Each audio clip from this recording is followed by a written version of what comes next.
we had timed it such that we wanted that to come into place for day one of moving into this new practice. So we were all starting afresh. But it's not an awesome conversation to have, and nobody likes talking about money in that context. So it was all pretty quiet and tight-lipped.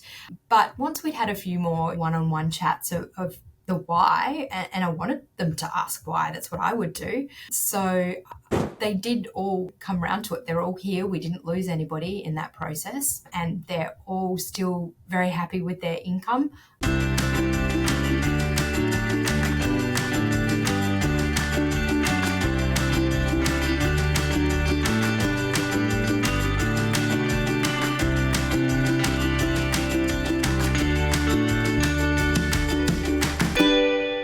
Hey, welcome back to the Scale My Clinic podcast. Today, I'm super excited to be joined by Jess Rankin, who is business manager at Walker Street Doctors. Welcome, Jess. Thank you for having me. Great to have you here. I really appreciate you sharing this time with us.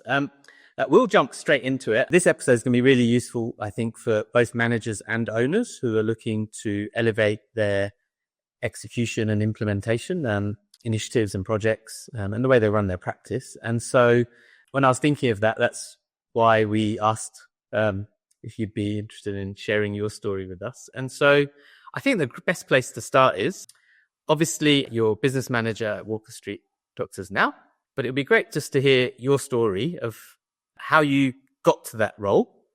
And then we might, after that, work on, what's happened since you've been in the role. But I think it would be useful just to have background about who is Jess and how did Jess get here? Sure. Okay. Thank you. So I got here completely by accident. I think like a lot of practice managers. My background is in HR in the pharmaceutical industry. I took a big career break for some family health matters and then went back part-time to work at the AMA, the Australian Medical Association. And so for 6 years, I was advising practice owners and practice managers on HR matters, industrial relation matters. During the COVID years, I looked after junior doctors, which was very rewarding, but also a lot. We were taking sort of quadruple the number of calls that we ever did through COVID while you guys were all stressed about what was going on, who did you call? And a lot of people called us. And so our team took a lot of the brunt of that. And I think that sort of did me in from there. I decided that perhaps this wasn't for me anymore, but perhaps all those lovely practice managers that I'd spoken to before were onto something. I thought that's maybe something I could do. I didn't act on it. I took another little break, and then a school friend who actually works here, she's one of our lovely doctors, said, I've got this awesome role for you. Maybe you might like to come and talk to Nerida. And here I am. So there you go. Right. That's an interesting way in. And so obviously you've been skirting around the industry, been advising a lot, providing a lot of support. And then you already had an inkling inside that, practice management sounds like an interesting thing one day, maybe.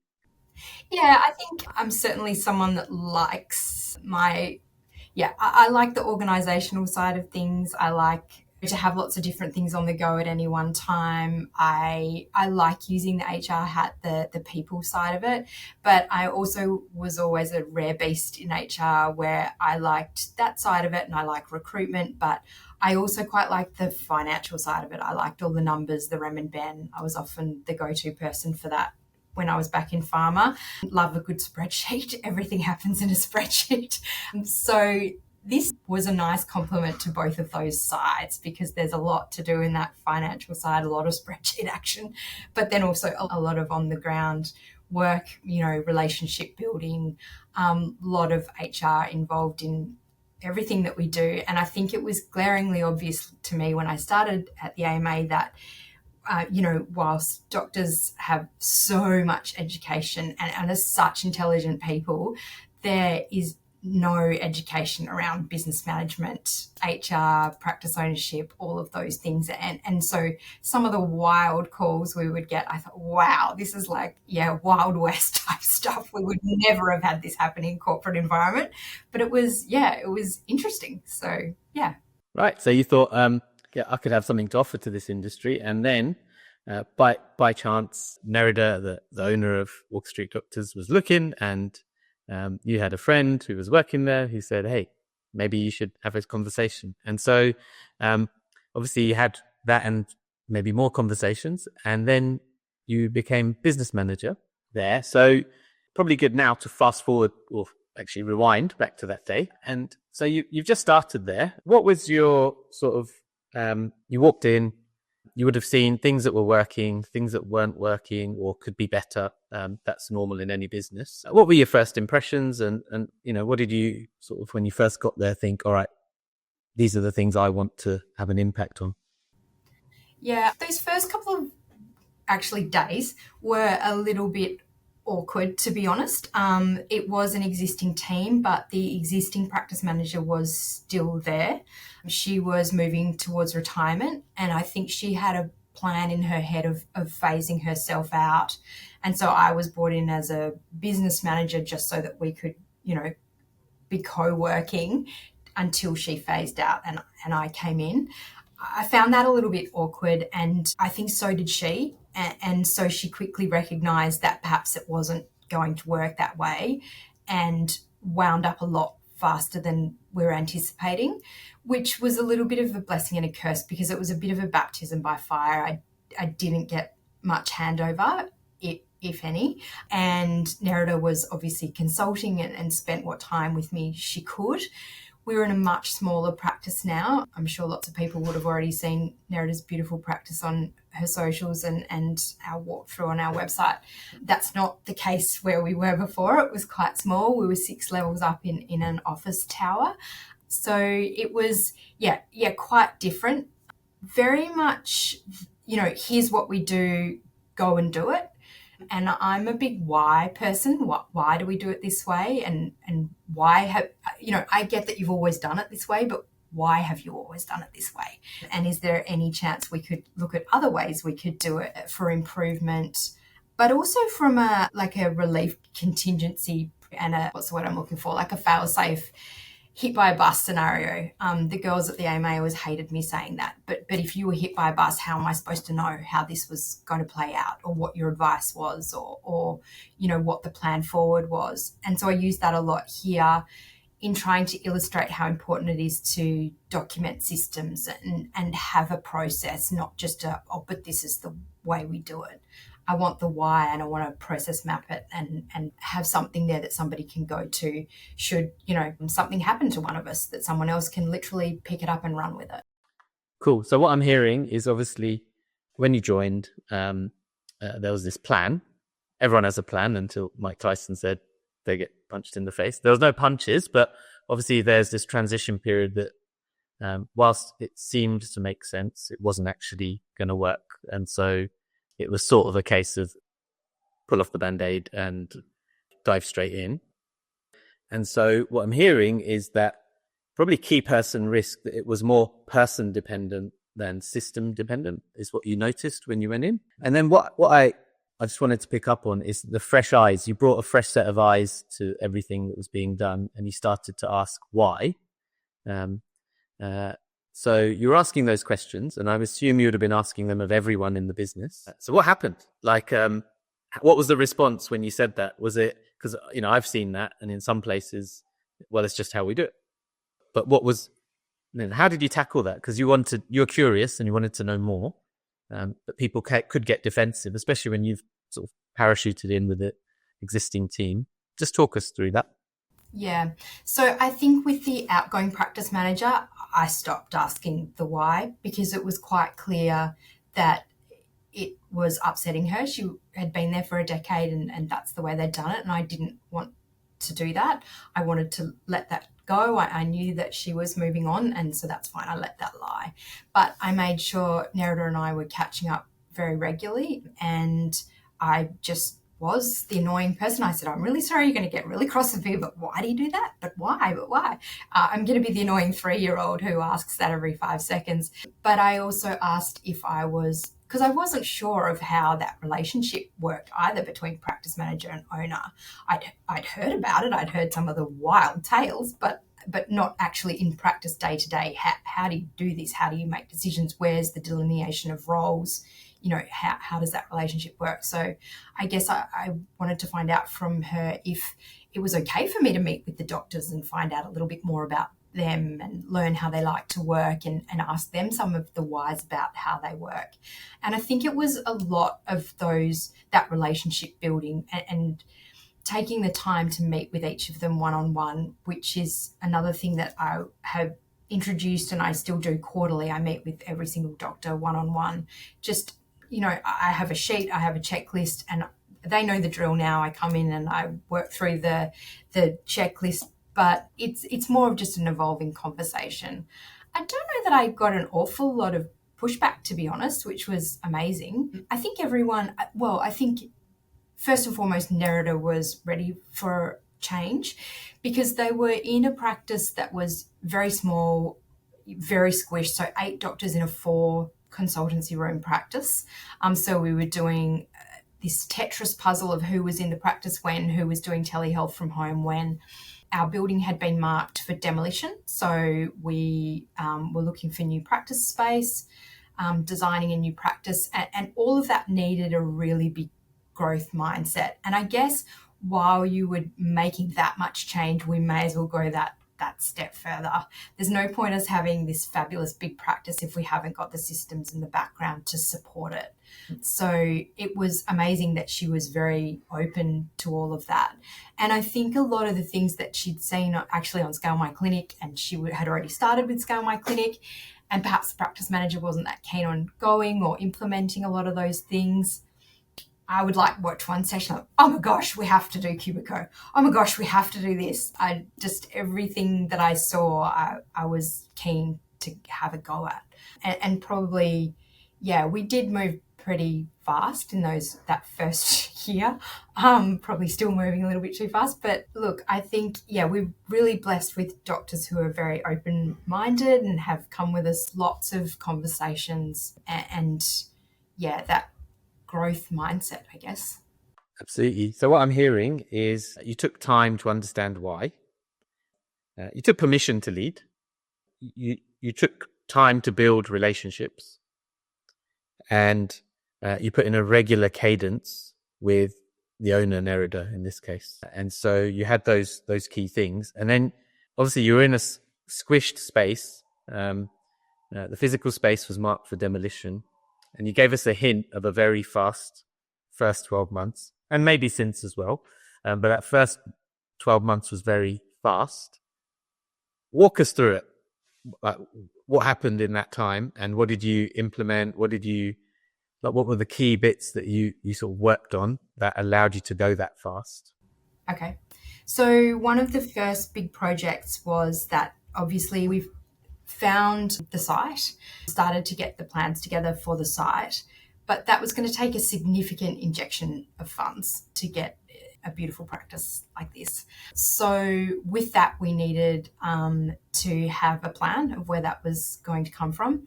And so one of the things that I posed the question to Nerida was about the service fee here, and had that ever changed over time? And the answer was no. And the practice had been running for just over a decade. And so I sort of, again, why? Because everything else changes. The price of everything goes up. Why is that? Has that remained stagnant? And so we talked about that. And then I sort of posed that perhaps that could be somewhere that we would be able to have a bit of increase in revenue such that we could earmark that for our new practice. But we couldn't just do that out of the blue. There needed to be something in it for the doctors as well. So Nerida and I had a meeting with the doctors an evening over dinner, asking them for their input into the practice and what were their wish lists, what would they like to see in the practice. And so we tried really hard to incorporate all of those things so that they could have the practice of their dreams as well.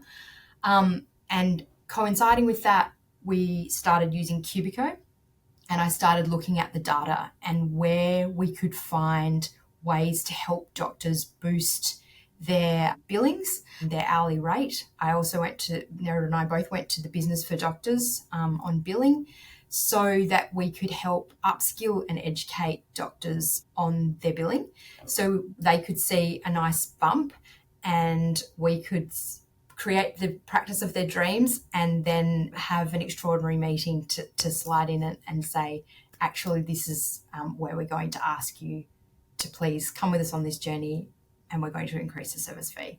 And as you can imagine, it wasn't, pop the champagne corks. It wasn't an amazing response, but we had shown them how they could make up that gap by using the tools that we had learnt from Business for Doctors, Scale My Clinic, and the use of Cubico, learning more about their data and understanding it better.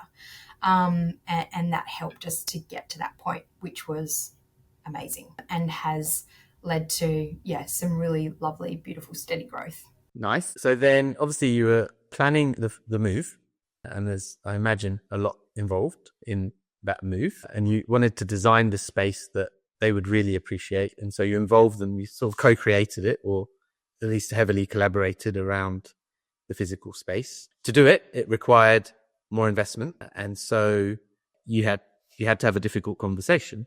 And I imagine that would have been pretty scary to have that conversation around price and value, but then also how you could mitigate the potential impacts of that on the doctors. From your perspective, and maybe yours and your conversations, did you lead that? Did you how did you and Nerida work together, or how did you go about achieving it? Nerida led the meeting, but we'd done the work in the background, putting together, some figures and numbers and showing how we could help them boost even further from there.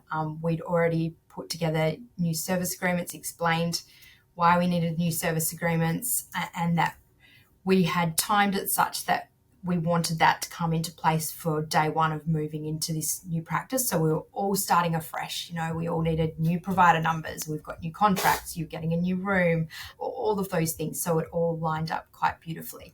But Nerida took charge of the actual meeting. I probably had quite a few questions after that from individual doctors coming to ask questions. But it's, not an awesome conversation to have. And nobody likes talking about money in that context. So it was all pretty quiet and tight-lipped. But once we'd had a few more one-on-one chats of the why, and I wanted them to ask why, that's what I would do. So they did all, come around to it. They're all here. We didn't lose anybody in that process, and they're all still very happy with their income. It hasn't made, that huge change that perhaps it might have if we hadn't put those other things in place first and help them with that learning. And we certainly still circle back to it and revisit it. But I think doing all of that beforehand rather than just extraordinary meeting, this is what we've decided, we're increasing our service fee, that would have gone down like a lead balloon, and possibly, yes, we would have lost people along the way.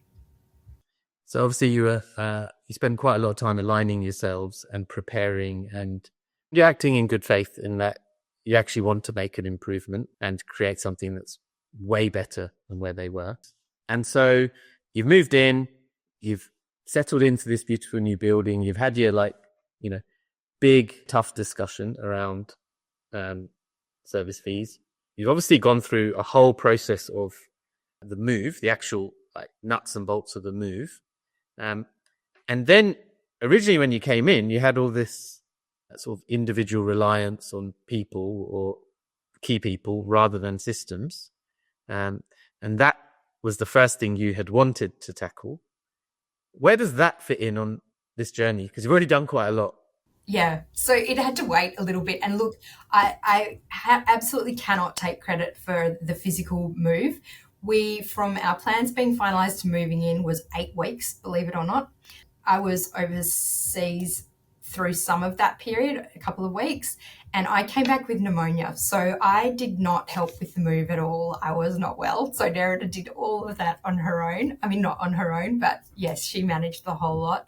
And so, once I had recovered and we'd settled in here, lots of teething problems, as you can imagine, in a new practice, but it had to come back to, people and getting back to that system, to looking at what was needed. And I guess, we wanted to fill the rooms here too. We had 8 doctors, 8 rooms, but everybody was part-time, not necessarily having the full consult rooms across the week. I mean, we still don't. We still have sessions available. So it was back to recruitment, looking at systems, a lot of work in actually accountability. We just had another session this morning, and there's always more to learn there.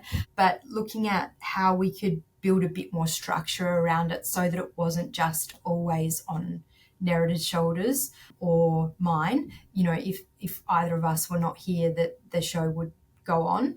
And so I looked at upskilling the admin team. So yes, we put in a lot more of a structure around meetings. So Nerida and I catch up regularly, but I put in place a team meeting, which I think had never been done before with the admin team.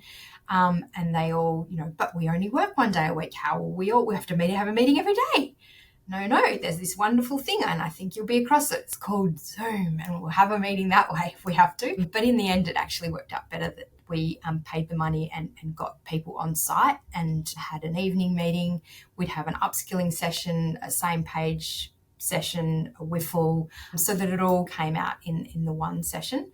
And from that, it became pretty clear we had one person in the admin team who could elevate and escalate to a team leader role and take away all the day-to-day stuff that really doesn't need me to do it. And I upskilled him on, you know, things like payroll, rostering, reconciliation and zero, Medicare claim, all of that kind of stuff. They're quite not mundane, it's the must do, but, you know, those basic systems that need to tick over but didn't need me to do that.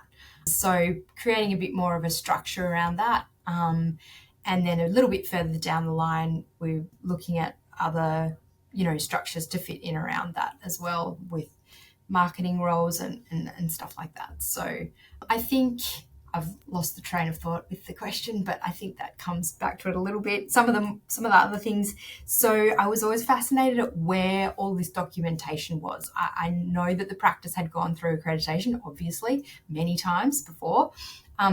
Where were all these marvelous policies that kept turning up on a pin-up board? And they were all over the place was the question. I mean, not all over the place. Nerida had a lot of them on a personal drive. They were on work laptops or the reception computer.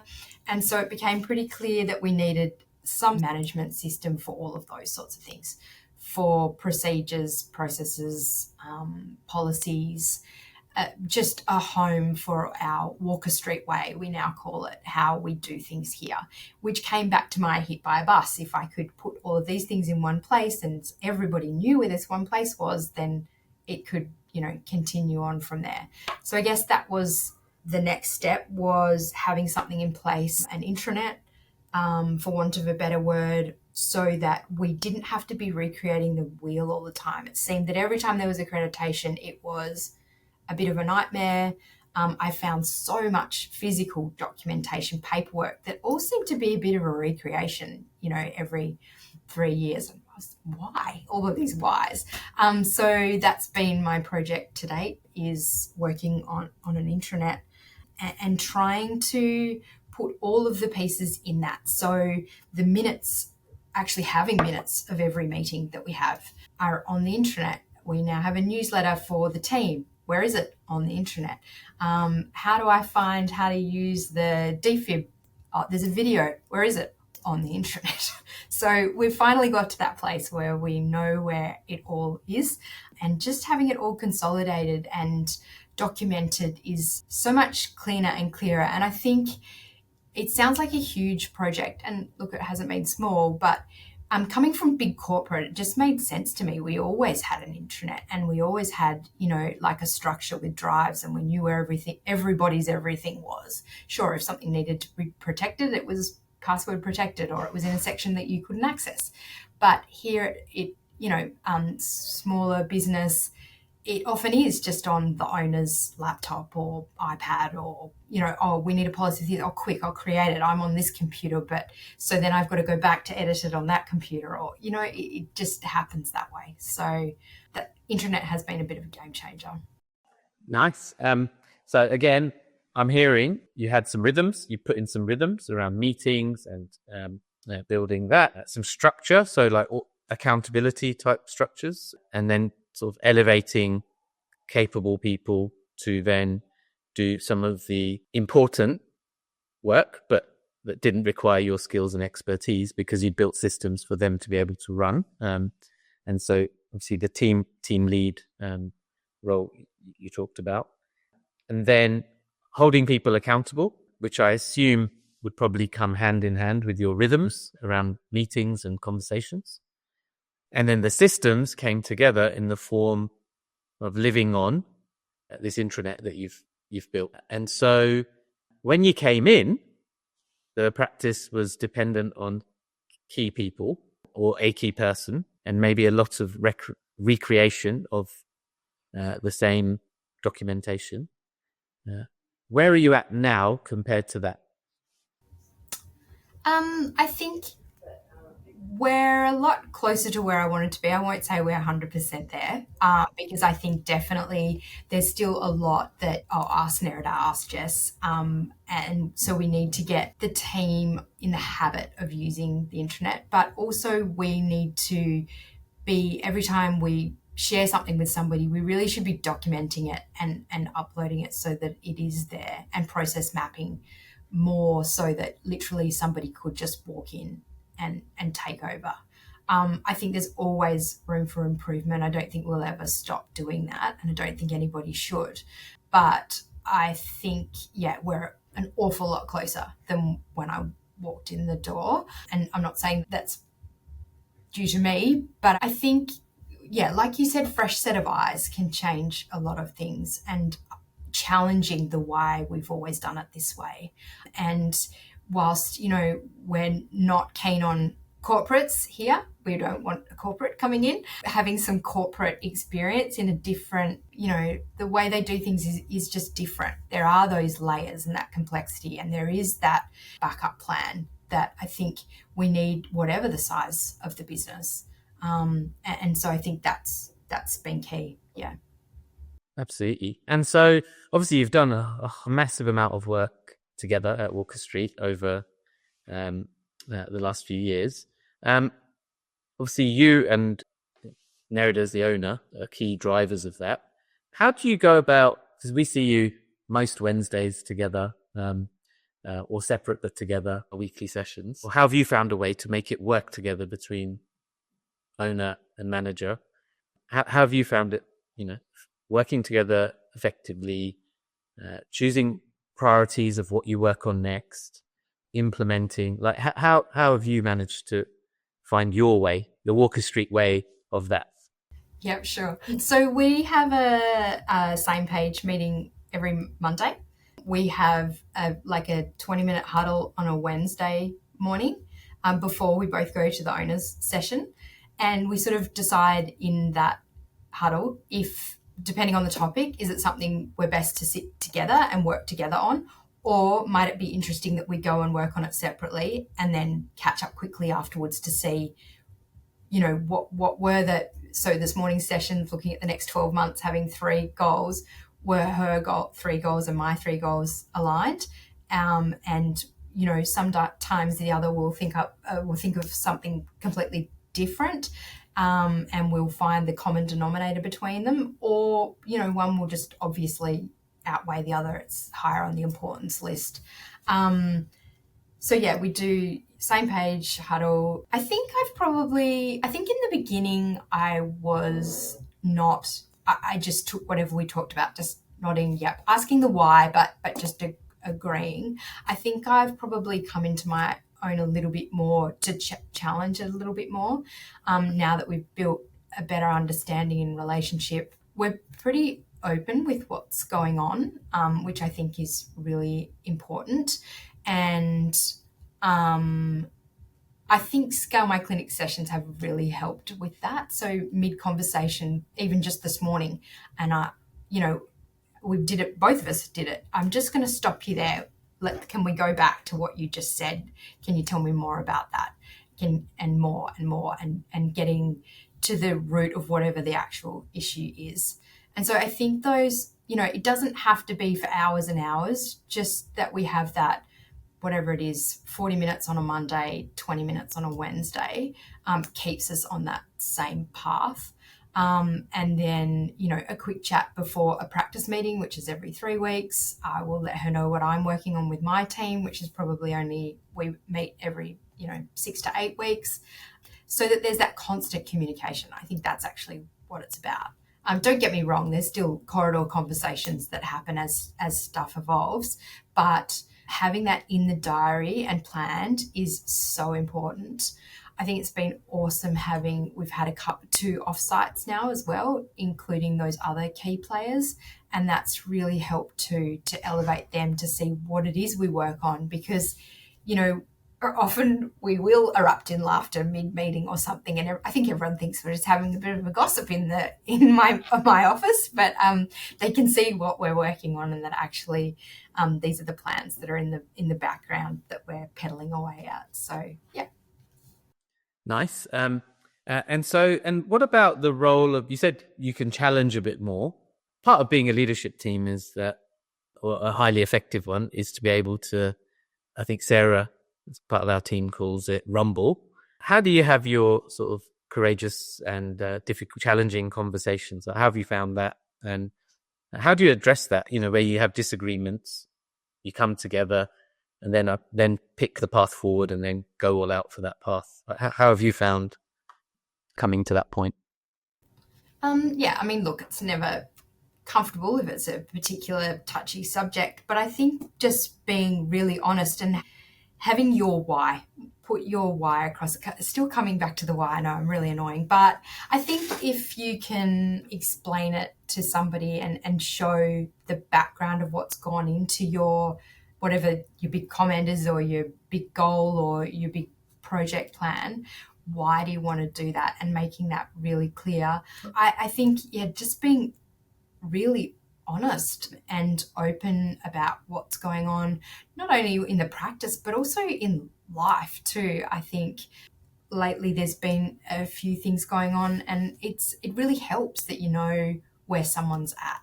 I'm having a really crap day today because this, or don't be nice to me today because I might erupt into a bubble of, tears or whatever. But I think just, lots and constant communication. But I think, I'm still working my way into that, but I think I've definitely evolved. Awesome. And so you've achieved together a lot in this past few years. If there were 1, 2, or 3 things that you've done or used in your approach that have had the biggest impact in helping you on that journey, what would you say like those 1, 2, or 3 things might be? I think, definitely questioning things, open communication, and having a regular pattern of open communication. So having those meetings all planned out in the diary, so that you've got time for that. Because I think in the early days, I felt like I was knocking on Nerida's door every 5 minutes, and I would have driven myself crazy. I knew that it must have been driving her mad. So I think, having that plan, and I'm not really sure what else. I guess, going in for the systems, I think all the things that the previous practice manager was hesitant about, anything new, we were willing to give it a go, and we were willing to even beta test things, new IT options, new systems. Do you want to beta test this? Yes, we'll do this. We'll be a guinea pig. Yes. We'll do all of that. And if it didn't work, it didn't work. But we got some amazing things out of it. So I think being open to the possibility is, the way forward. And I know on this journey, you've got a little community of PMs, or big community of PMs that you're plugged into. How does that play a part in this? That plays an awesome part in this. So we always wondered this actually at the AMA. They tried so many times to have a practice managers, whatever, and it never kind of took off. But it turns out they're all here at Scale My Clinic. And I think anything that I think, surely someone's done this before. It was awesome to have met other practice managers at intensives. And so we set up a little chat group after we had worked together at the intensive. And so whilst, I might chat to Alana in Tweed or Beck in Perth or whoever it might be, whilst we're on different sides of the country, we're all possibly going through something similar, asking questions about flow of funds or my Medicare or whatever it might be. And that's an awesome resource. Similarly, when you attend a session, going to a breakout room, seeing, is there somebody going through something similar to you? Just pop it in the chat. Do you mind if I message you afterwards? Like, picking somebody's brain about all of this is gold. Why would you go and reinvent the wheel yourself? My Medicare changes, bulk billing incentives, whatever, it's happening across the country. It's not just happening to your practice. So utilize those people.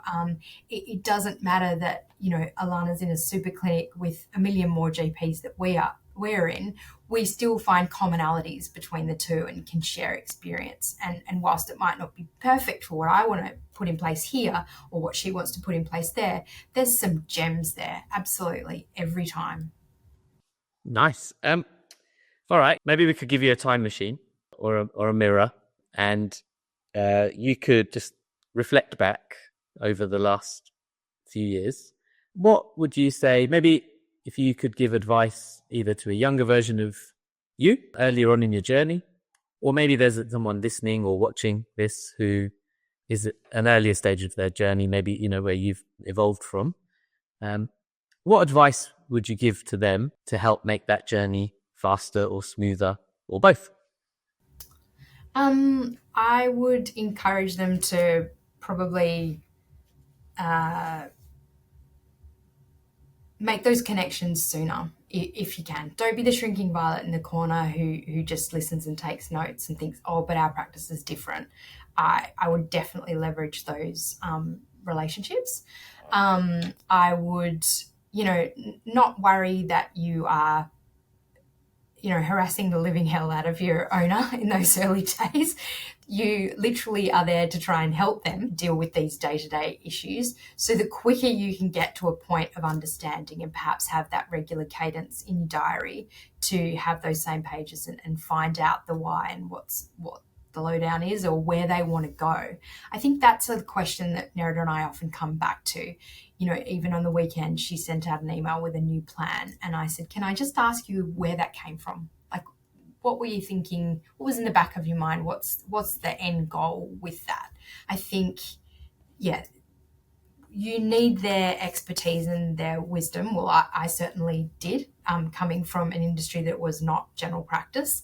And so don't hesitate at the door. Just knock, go in. Building those relationships and those connections has to be your first port of call because you're going to need them. Same with the doctors too. They were kind of almost excited that I wanted to ask them, why did you come, why are you in general practice? Like how did you get here? All that sort of stuff. I think they first thought, oh, I'm going to get in trouble. What's the right answer here? But I just was genuinely interested, why did you do general practice training? What brought you here and how did you get to Walker Street Doctors?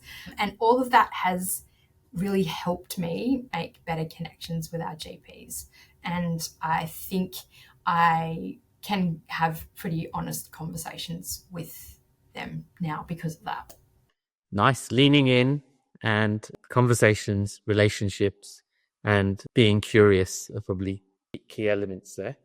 And so I had one last question. If maybe there's an owner or a group of owners who want to work better with their practice manager and achieve more together, what advice could you give to someone in that position who wants to have a more productive working relationship with their practice manager?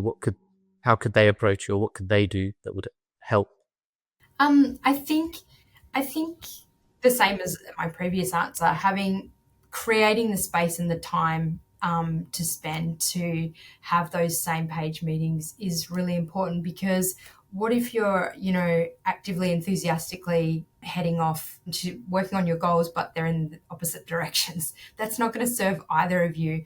I think somebody coming new into general practice too, which is often the case, which I was very surprised about, possibly needs that reassurance that you are going in the same direction or where they can get that help from. I think, yeah, just creating some space to be able to have this conversation. I mean, we all know why we're here now, but finding that out from a practice manager too, like what's your big goal here? What do you see as not an end game, but what are we striving for? What do you see as those points? I know that the Wednesday sessions on Scale My Clinic, for example, pegged as owners sessions, and so I felt strange going to those, but I've got so much out of that, and it's created so many discussions for us after each of those sessions. I think that's so valuable, and so having that time in my diary to attend those has been amazing for me. Jess, at this point, I think you've shared so many nuggets of wisdom. I'm looking forward to listening to this again and pulling those out. It's been awesome watching your journey so far together with Nerida. And I just want to say thank you for you sharing your wisdom today. And I think for anyone watching or listening, I'd watch or listen to this again and take some notes because there's some key behaviors and pieces of advice that I think we could all benefit from. You've been awesome. Jess Rankin, business manager at Walker Street Doctors. Thank you. Thank you, Sachin.